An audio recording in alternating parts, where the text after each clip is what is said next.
ध्यान तो सत्संग सुनो। जब तक ज्ञान संपूर्ण नहीं होगा तो आप इस भक्ति मार्ग पर चल नहीं सकते। तो परमात्मा ने दया बख्शी है, जैसे पूरी सृष्टि नाम लेवेगी। अब दीक्षा कैसे लेगी? अब सबके विचार आप देख लो। दास को बिटर एक्सपीरियंस है इस भक्ति मार्ग पर चलने का। शुरुआत की अपने घर से, कोई नहीं माने, सारे उल्टे पड़े। तू कहाँ से ये ज्ञान ले आया, तेरा दिमाग घूम गया, सारे एक तरफ उठ कर चले जा। फिर कोई रिश्तेदार आ जाए, उससे बताने लगूं, क्योंकि ज्ञान ऐसा है ना जाने कितना बता दूं। फिर नो कहने लगे भाई वो तो पागल हो लिया रामपाल, तो उड़ जाइयो ना, बैठ जा 2 घंटे उठने देता ना।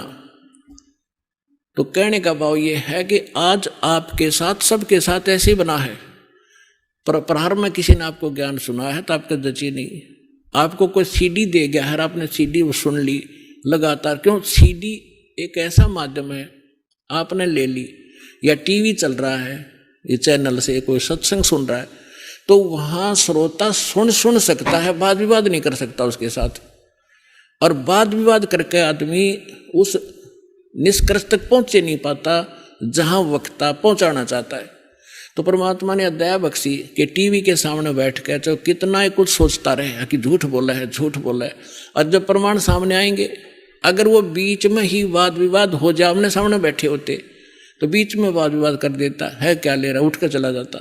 फिर उसने उसमें देखते देखते देखते सारे प्रमाण मिल गए, तो जो उसके अंदर डाउट थे वो समाप्त हुए। तो इसमें टाइम बहुत लगे है। तो प्रत्येक एक भगत को यहां आने में इतना समय लगता ही लगता है। तो अब क्या होगा? अब ये जैसे आप देख रहे हो, एक भक्त अपना अनुभव बता रहा था, पिछले सत्संग में आपको सुनाया था कि हम यहाँ से राजस्थान के भक्त आते हैं, यहाँ हिसार से एक ट्रेन चलती है, यहाँ खाली होती है, यहीं से स्टार्ट होती है। तो हम 2-2.5 हजार भक्त उसमें बैठ जाते हैं सुबह सुबह जाके हिसार से जोधपुर वाली में। और कोई नित्यनेम कर रहा है, कोई मोबाइल से मंत्र सुन रहा है, कोई आरती अपना कोई और शब्द सुन रहा है, चर्चा माले की चल रही होती है।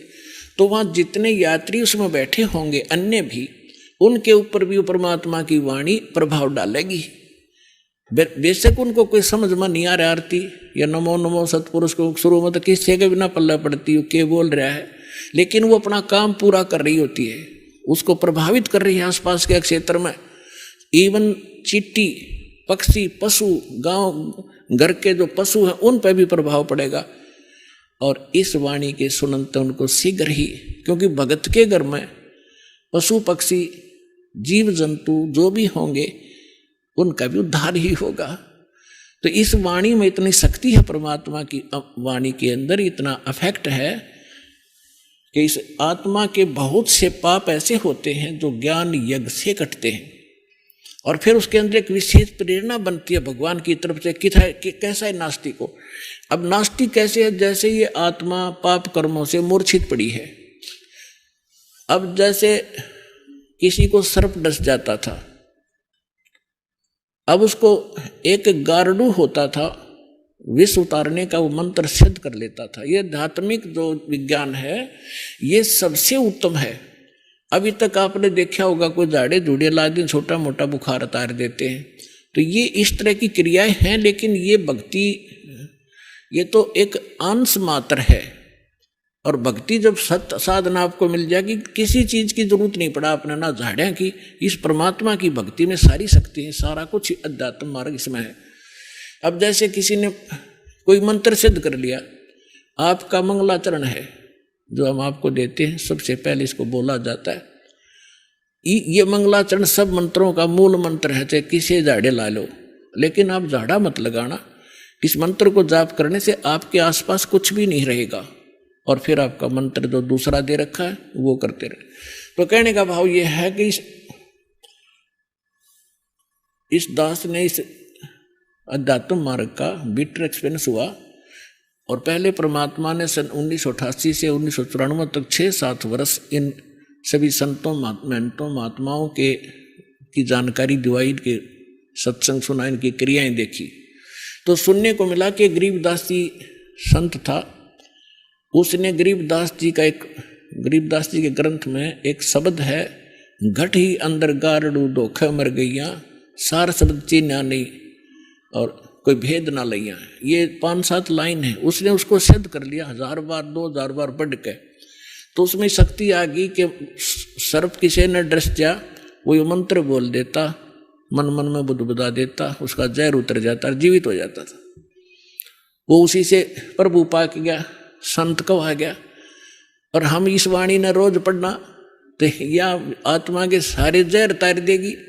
जैसे गारडू अपना मंत्र बोलता है और जिसको सर्प डस गया मूर्छित पड़ा है, वो ना उस मंत्र को सुन रहा है ना समझ रहा है, लेकिन वो मंत्र अपना काम कर रहा है। उसने उस विष को उतार दिया, विष उतरते ही वो चेतन हो गया, जीवित हो गया, मूर्छा उसकी खत्म हुई, तो अपना सुचारू काम करने लग गया।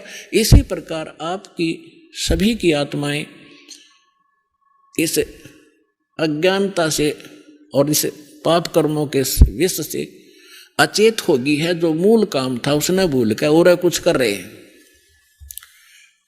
तो ये वाणी जो आपको दी जा रही है, ये सारे विश्व में फैलेगी और सब पर प्रभाव डलेगा। चाहे कोई ना सुन रहा है, ना समझना चाहता है, घर में चला है और सदस्य नाम नहीं ले रखा, कुछ दिनों में देख लेना वह भी नाम लेंगे, क्योंकि उनके वो विष उतर जाएगा जो पाप कर्मों का, उनका धीरे धीरे कम होगा और वो फिर उनमें एकदम प्रेरणा बनेगी।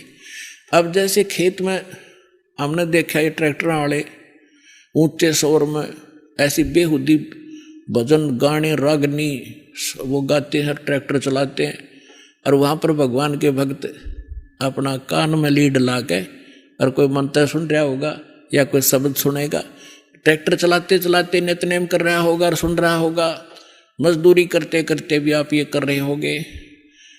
और ऐसे भक्त का बोया हुआ बीज भी जो भी आम समाज खावेगा उसको भी प्रभाव डालेगा।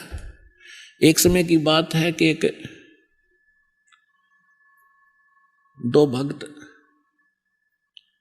2 संत बने हुए थे, उन्हें चेले बना रखे थे।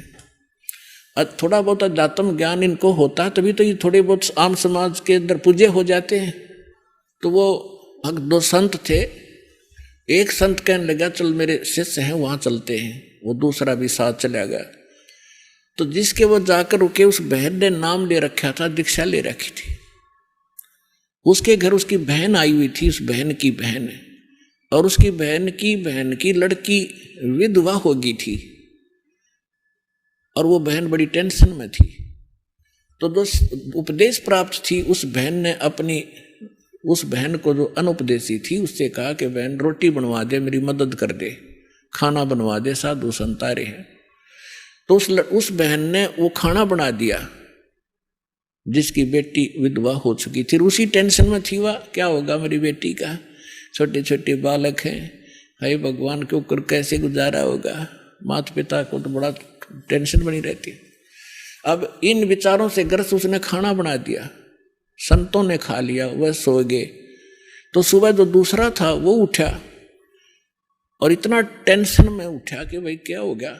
उठकर उसने अपने साथी से बताया कि भाई आज तो ऐसा सपना आया जैसे मेरी लड़की विधवा होगी हो, और उसका क्या होगा, मतलब बुरी तरह तड़फड़ा था।